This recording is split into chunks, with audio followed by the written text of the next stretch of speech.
Fala galera, tudo bom com vocês? Eu espero que sim. No vídeo de hoje eu vou falar sobre um documentário, que é amado por muitos mas odiado por outros, que é o polêmico Luta Jurássica. Nesse vídeo vou falar sobre os pontos positivos e negativos. Então, para começar bem, vamos falar dos pontos negativos, que são vários, mas sem dúvidas um dos principais, se não o principal problema, é o visual dos dinossauros. Tipo, tudo bem que é de 2008 ou 2009, mas tipo, olha esse Tiranossauro Rex, que coisa horrível. O visual dele é tão ruim que dá até medo. Olha esses dentes, o visual dele é muito feio. Eu nem vou falar da falta de lábios, pois é uma descoberta um pouco mais recente. Mas outro grande problema também é a posição das mãos dos dinossauros, porque para ele conseguirem ficar naquela posição, eles teriam que quebrar o pulso. O único dinossauro em que a posição do pulso está correta é a do Majungasauro, mas em compensação o visual dele é uma tristeza. Consegui ser 10 vezes pior que o visual do T-Rex. O visual dos raptores não é tão ruim assim, mas falta as penas, e antes que digam que na época não sabia das penas, já sabia sim, pois a descoberta de penas em raptores é de 2007. E o documentário é de 2008. Eles colocaram apenas algumas protopenas. Outro dinossauro que tem um visual incorreto, mas não é feio, é o Pachyrhinosaurus. Ele tem um chifre na cabeça que nunca existiu. O documentário diz que o chifre era de queratina, e por isso não era preservado, mas não possui nenhum indício que ele tinha esse chifre. O visual dele seria mais ou menos assim, sem chifre nenhum.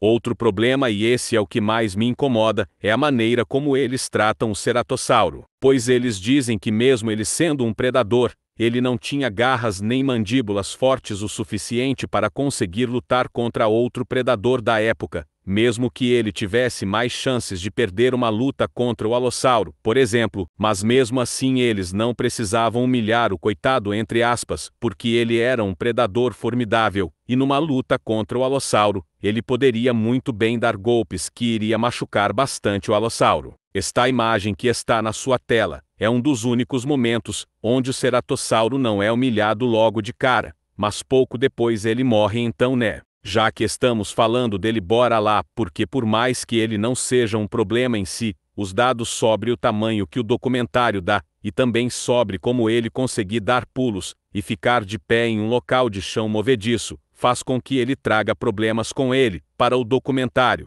Inclusive a questão dele conseguir ficar de pé normalmente em chão movediço, eles falam que é por causa do pé, mas não tem nada a ver. Em questão do tamanho que o documentário dá, eles dizem que ele tinha 4 metros de altura, 7 toneladas e 12 metros de comprimento. Essas medidas para um documentário chegam a ser vergonhosas. Mas já que falamos dos pontos negativos, vamos falar sobre os positivos, que são vários, ou melhor dizendo, são 3. O primeiro é o fato do documentário mostrar dinossauros pouco conhecidos pelo público, como por exemplo, o Gastonia, que é um dinossauro bem interessante mas pouco conhecido. Isso eu gostei muito. O visual dele também é bem legal, e o episódio em que ele aparece é bem da hora também. Agora vamos falar sobre o próximo ponto positivo, que é meio pelo gosto de cada um. Eu acho legal, mas eu também sou fã de Jurassic Park, então né, mas eu estou falando das lutas, que por mais que sejam hiper mega ultra exageradas, são bem divertidas, mas se você olhar com os olhos de criança que ama dinossauros, porque se você olhar pelo lado crítico,